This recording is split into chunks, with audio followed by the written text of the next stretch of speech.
I am happy to join with you today in what will go down in history as the greatest demonstration for freedom in the history of our nation. 50 years ago,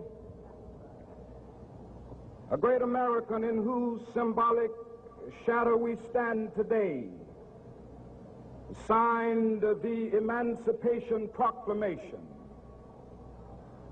This momentous decree came as a great beacon light of hope to millions of Negro slaves who had been seared in the flames of withering injustice. It came as a joyous daybreak to end the long night of their captivity. But 100 years later, the Negro still is not free. 100 years later,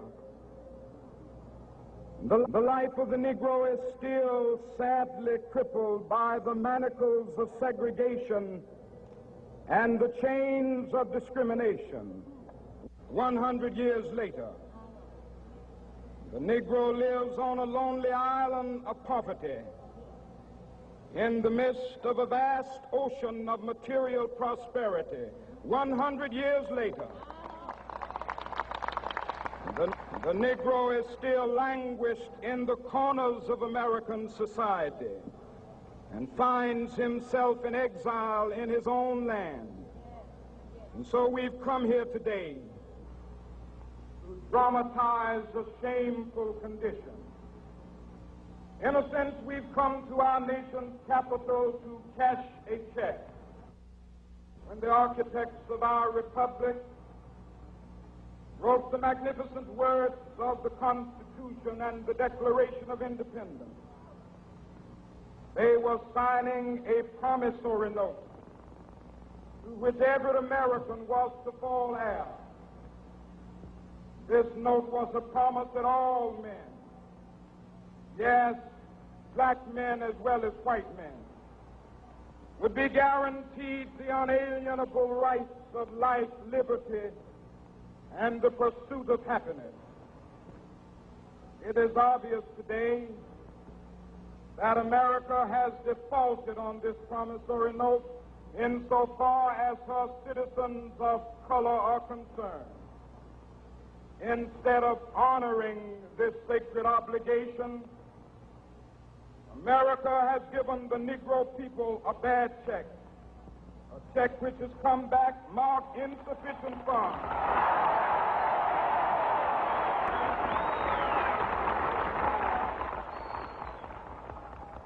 But we refuse to believe that the Bank of Justice is bankrupt.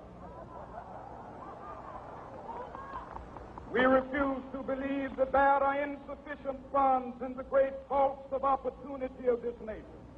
So we've come to cash this check, a check that will give us upon demand the riches of freedom and the security of justice. We have also come to this hallowed spot to remind America of the fierce urgency of now. This is no time to engage in the luxury of cooling off or to take the tranquilizing drug of gradualism. Now is the time to make real the promises of democracy. Now is the time to rise from the dark and desolate valley of segregation to the sunlit path of racial justice. Now is the time to lift our nation from the quicksands of racial injustice to the solid rock of brotherhood. Now is the time to make justice a reality for all of God's children. It would be fatal for the nation to overlook the urgency of the moment. This sweltering summit of the Negro's legitimate discontent will not pass until there is an invigorating autumn of freedom and equality. 1963 is not an end, but a beginning. Those who hope that the Negro needed to blow off steam and will now be content will have a rude awakening if the nation returns to business as usual.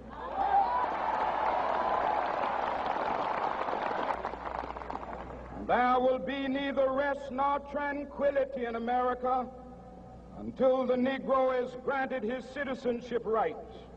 The whirlwinds of revolt will continue to shake the foundations of our nation until the bright day of justice emerges.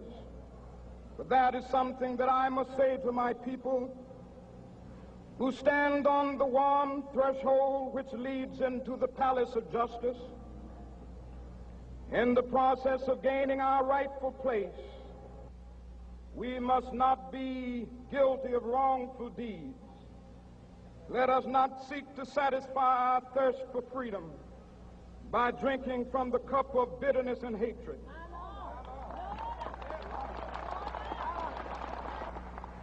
We must forever conduct our struggle on the high plane of dignity and discipline.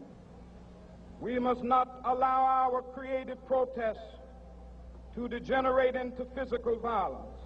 Again and again, we must rise to the majestic heights of meeting physical force with soul force. The marvelous new militancy which has engulfed the Negro community must not lead us to a distrust of all white people. For many of our white brothers, as evidenced by their presence here today, have come to realize that their destiny is tied up with our destiny. And they have come to realize that their freedom is inextricably bound to our freedom.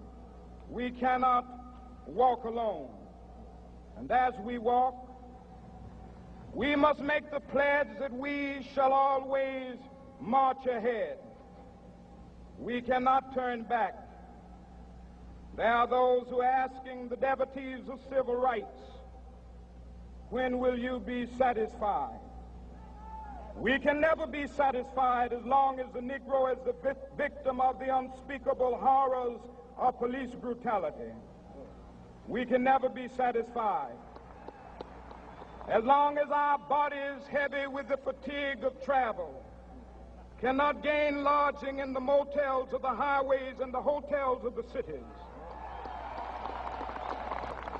We cannot be satisfied as long as the Negro's basic mobility is from a smaller ghetto to a larger one. We can never be satisfied as long as our children are stripped of their selfhood and robbed of their dignity by signs stating for whites only. We cannot be satisfied as long as a Negro in Mississippi cannot vote and a Negro in New York believes he has nothing for which to vote.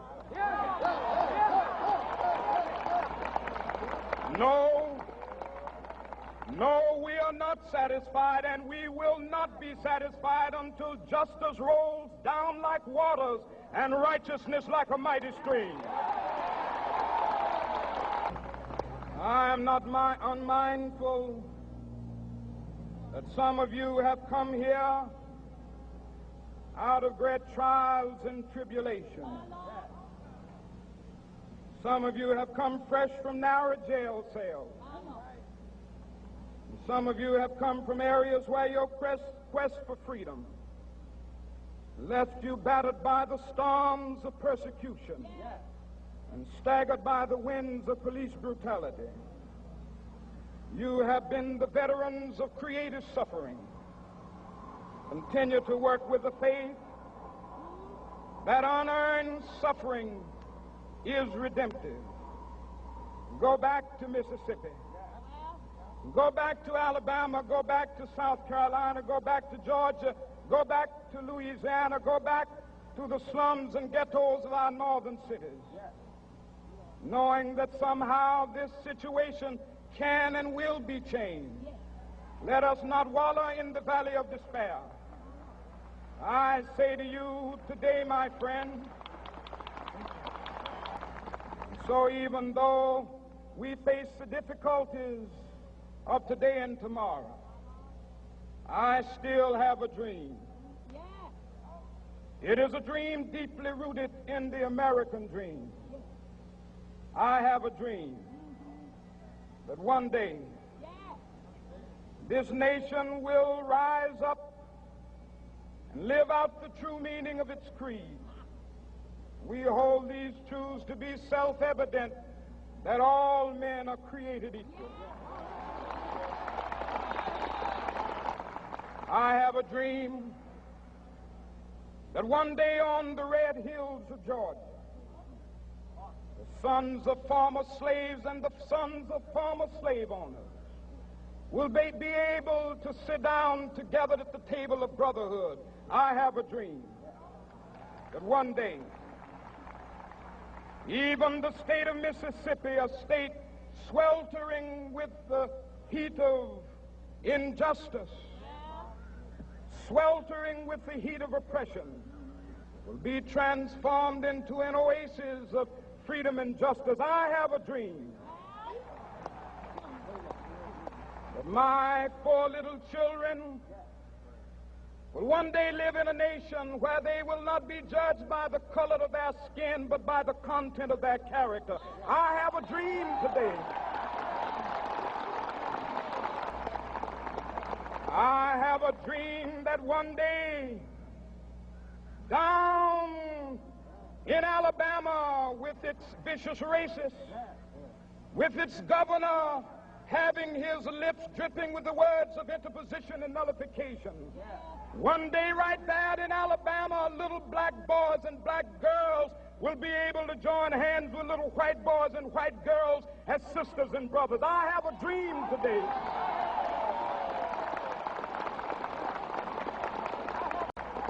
I have a dream that one day every valley shall be exalted, and every hill and mountain shall be made low. The rough places will be made plain, and the crooked places will be made straight, and the glory of the Lord shall be revealed, and all flesh shall see it together. This is our hope. This is a faith that I go back to the South with. With this faith, we will be able to hew out of the mountain of despair a stone of hope.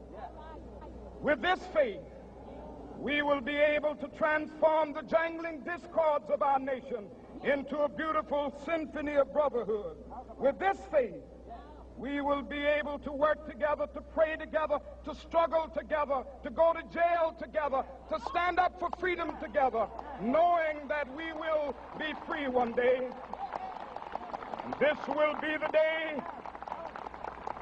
This will be the day when all of God's children will be able to sing with new meaning, "My country, tears of thee. Sweet land of liberty, of thee I sing. Land where my fathers died, land of the pilgrim's pride. From every mountainside, let freedom ring. And if America is to be a great nation, this must become true. And so let freedom ring.